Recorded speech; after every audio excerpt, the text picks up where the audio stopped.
Bismillahirrahmanirrahim.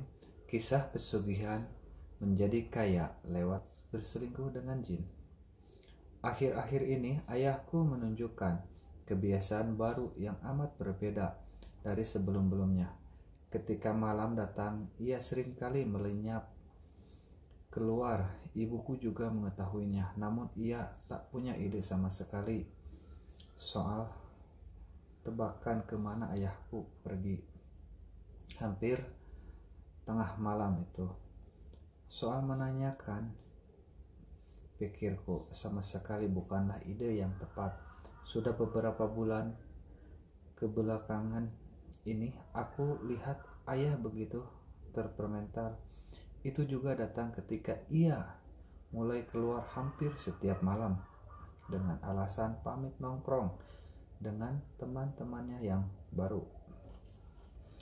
Aku dan ibuku tak tahu siapa teman-teman itu, tapi yang jelas kami berpikir bahwa orang-orang itu yang membuat ayah berubah. Kalau ditilik-tilik dari keadaan keluarga, kami sedang tak punya masalah sama sekali. Ibu juga jarang bertengkar dengan ayah soal keadaan ekonomi, bahkan keluarga kami entah mengapa punya kemampuan yang lebih dari biasanya. Semua kebutuhan kami tercukupi, dan berdasarkan cerita ayah, semua pekerjaannya di kantor kabupaten tempat ia bekerja lancar-lancar saja. Dari situ aku dan ibu gelisah, apa yang sebenarnya terjadi pada ayah? Hal apa yang membuat ia sekarang begitu terpermental dan sering pergi tengah malam, padahal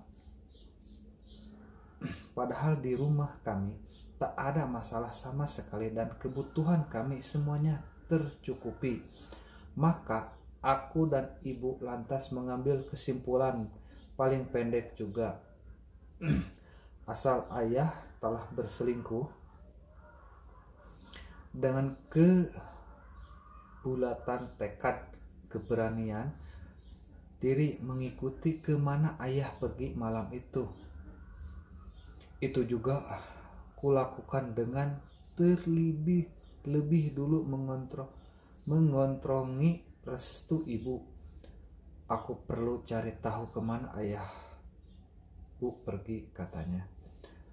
Maka berbekal perintah itu aku mengikuti kemana ayah berjalan, mengendap-endap, dan setelah berjalan cukup lama sambil sembunyi-sembunyi, sampailah ayahku ke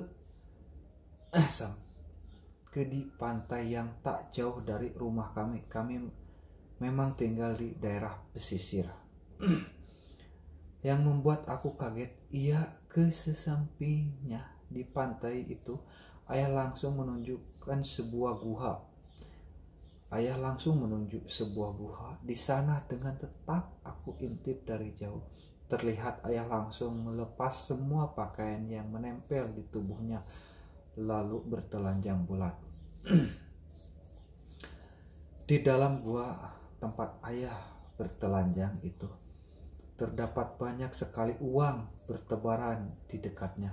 Tak jauh dari tempat uang itu tergeletak, ayahku meletakkan sebuah lilin dan patung perempuan mirip dengan patung Nyi Roro Kidul.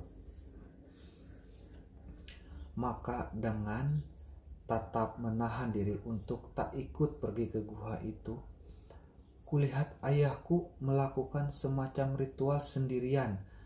Kalau menghubungkan apa yang dilakukan ayah dengan uang bertebaran itu, juga patung Nyi Roro Kidul yang ada di dekatnya, kupikir ayah sedang melakukan ritual.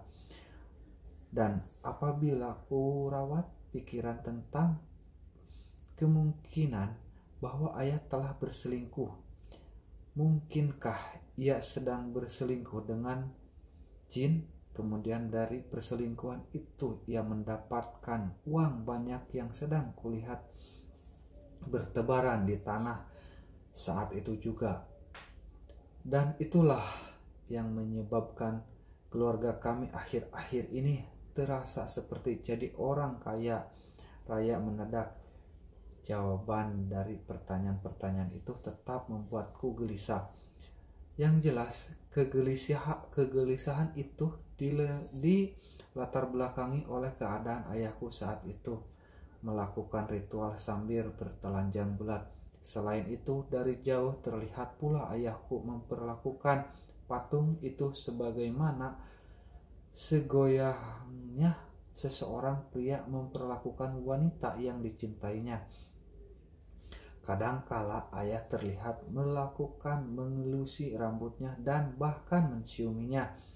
Maka dengan tetap menyimpan rahasia besar tentang apa yang dilakukan ayah sebenarnya di dalam gua, pikiranku getar dan aku memutuskan pulang ke rumah. Sesampainya di sana, aku masih belum tahu berteriak buruk macam apa yang hendak kukabarkan pada ibu. Sekian cerita ini dan terima kasih